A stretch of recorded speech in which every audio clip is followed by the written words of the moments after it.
नमस्कार दोस्तों, मैं आज फिर आप लोगों के लिए एक नई कहानी लेके आया हूँ जो आपको ज़रूर बेहद पसंद आएगी। चलिए शुरू करते हैं। रात तकरीब 9 बजे दफ्तर से लौटने के क्रम में प्रफुल्ल बाबू की चमचमाती मर्सिडीज़ कार जैसे ही उनके घर के मुख्य फाटक में घुसी, ड्यूटी पर तैनात सुरक्षाकर्मी तेज़ी से दौड़कर उनके पास पहुंचा और उन्हें सैल्यूट करते हुए कहा, साहब, एक महिला आपके लिए लिखी गई किसी व्यक्ति की एक चिट्ठी लेकर न जाने कब से यहाँ भटक रही है और बार बार आपसे मिलने का अनुरोध कर रही है।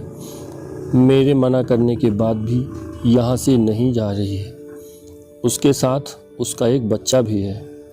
प्रफुल्ल जी ने गार्ड की बातों को सुन बेहद अचरज से उस महिला को अपने नज़दीक बुलाया और उससे जानना चाहा, आप कहाँ से आई हैं और मुझसे क्यों मिलना चाहती हैं?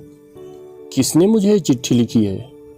कपकपाते हाथों से महिला ने बिना कुछ ज़्यादा बोले प्रफुल्ल जी को एक चिट्ठी पकड़ाई और फिर मध्यम आवाज़ में सिसकते हुए बोली, साहब, मैं अभागन बड़ी भयानक मुसीबत में हूँ। तत्काल आपकी मदद चाहिए। आपके पिताजी ने मुझे ये चिट्ठी देकर आपके पास भेजा है। मेरा इकलौता बेटा बहुत बीमार है। इसे किसी भी तरह किसी सरकारी अस्पताल में भर्ती करवा दीजिए। आपका जीवन भर उपकार रहेगा। गांव में इसके इलाज की समुचित व्यवस्था नहीं होने के कारण मजबूरी में मैं आपके पास आई हूँ। चिट्ठी देते हुए महिला प्रफुल्ल जी के सामने अपना दोनों हाथ जोड़कर खड़ी हो गई। प्रफुल्ल जी ने उस चिट्ठी को ध्यान से पढ़ा और कुछ पल के बाद बेहद गंभीर व शांत हो गए। उसके बाद वे मैली कुचैली साड़ी पहनी कभी उस महिला की तरफ अपनी आंखें फेरते तो कभी चिट्ठी की तरफ। कुछ देर बाद तक बेहद गहरी चिंता में प्रफुल्ल बाबू गोताखोरी करते रहे। दरअसल उस चिट्ठी के साथ साथ वो महिला अपने गंभीर रूप से बीमार बच्चे को लेकर उनके पास इलाज हेतु मदद के लिए अपने गांव से शहर पहुंची थी।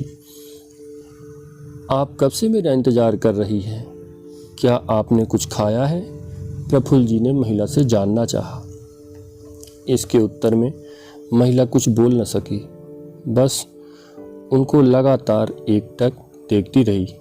प्रफुल्ल जी ने उसी क्षण अपने सुरक्षाकर्मी को बोल उस महिला और उसके बीमार बच्चे के लिए अपने आउट गेस्ट रूम में रहने का इंतज़ाम करवाया और फिर वहीं कुछ देर बाद दोनों के लिए भोजन का प्रबंध किया गया।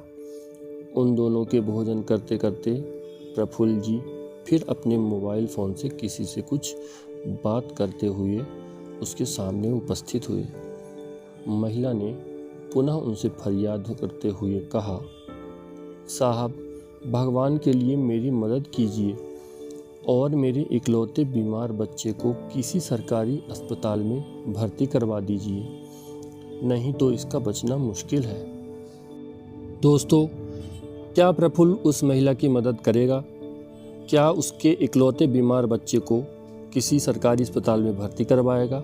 इसके आगे की कहानी जानने के लिए मेरे चैनल को सब्सक्राइब कीजिए तथा बेल आइकन को प्रेस कीजिए। जैसे मैं नई स्टोरी डालूंगा आप तक मेरी स्टोरी सबसे पहले पहुंच जाएगी। और अगर मेरी कहानी अच्छी लगी हो तो दोस्तों के साथ शेयर कीजिए, लाइक कीजिए और कमेंट कीजिए। धन्यवाद।